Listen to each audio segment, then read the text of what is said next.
오카는 평신도를 깨운다. 11장 예수님과 그의 제자입니다. 세 페이지 정도 분량으로 되어 있습니다. 읽어보겠습니다. 예수님의 공생애가 시작되면서 제일 먼저 한 일은 제자들을 부르시는 일이었다. 전통적인 유대교의 지도자들 같이 그는 앉아서 제자들이 찾아오기를 기다리지 않고 자신이 주도권을 쥐고 찾아다니면서 그가 원하는 얼마의 사람들을 제자로 불렀다. 그가 제자들을 택하신 이유는 그의 선교 활동을 계속할 그의 사람이 필요했기 때문이다. 예수께서 필요한 것은 그의 말이 그대로 인쇄된 산교본의 구실을 할 수 있는 제자들이었다.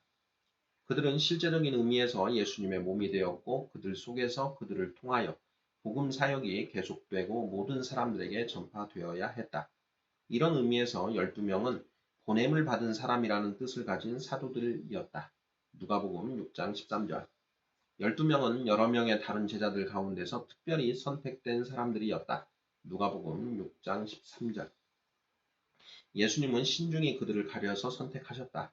이 일을 위해 하룻밤을 기도로 보내지 않으면 안 되었다.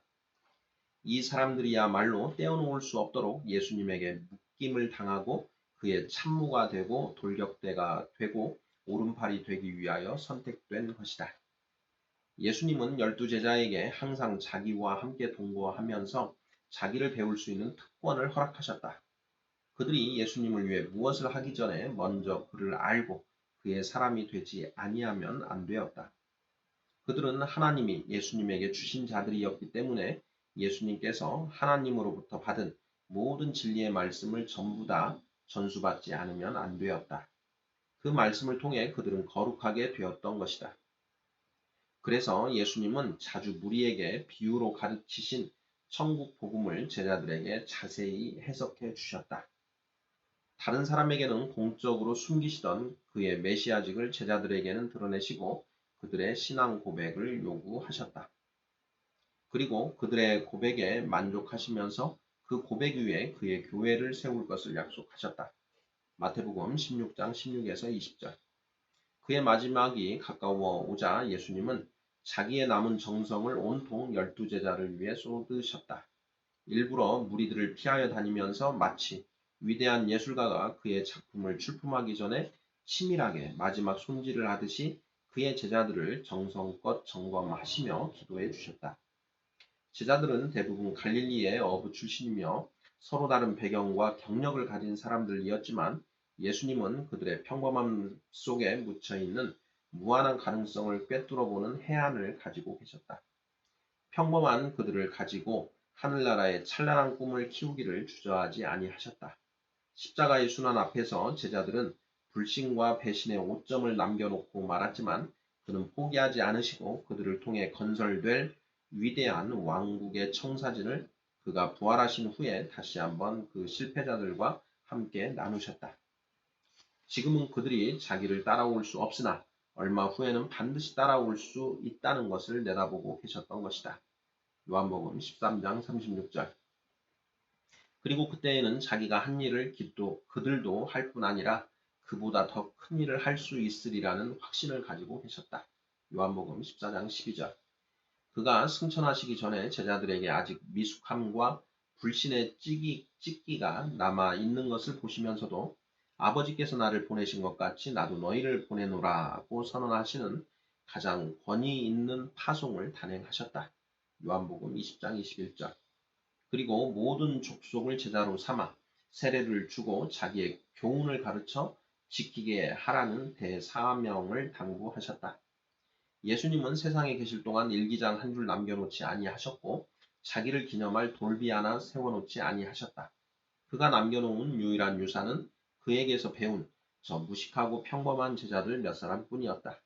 그만큼 그에게는 소수의 제자를 만드는 작업이 자기의 전 생애를 걸고 투자할 만한 가치가 있었던 것이다.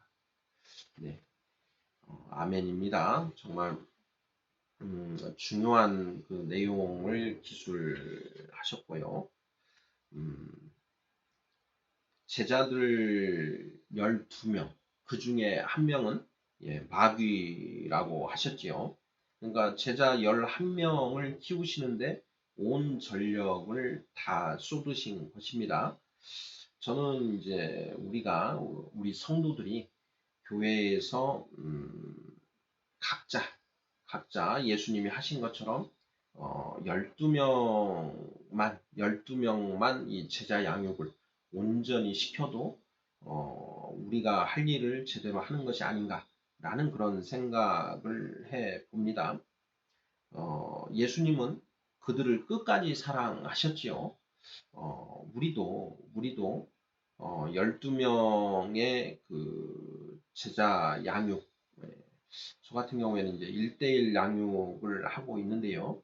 그 제자 양육을 통해서 정말 그 끝까지 그 사랑하신 예수님의 본을 그대로 따라서 그들과 평생을 함께 그 하면서 동역자로 함께 하면서 나아가는 그것만 하더라도 정말 그 우리 교회의 체질이 정말 달라지지 않을까 하는 그런 생각을 해봅니다.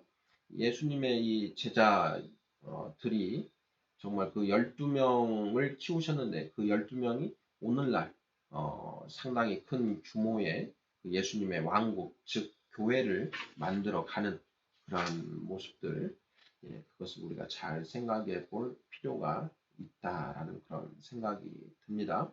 그리고 그렇게 되기 위해서는 무엇보다 교회는 이러한 제자를 양육하는 일에 정말 그 최고의 목표를 두고 나아가야 된다. 자, 교회의 정말 최고의 존재 가치는 장성한 자를 만들어내는 일이다라는 것, 그 부분을 핵심으로 말씀하신다라고 보더라도 크게 무리가 없을 것 같습니다. 아멘.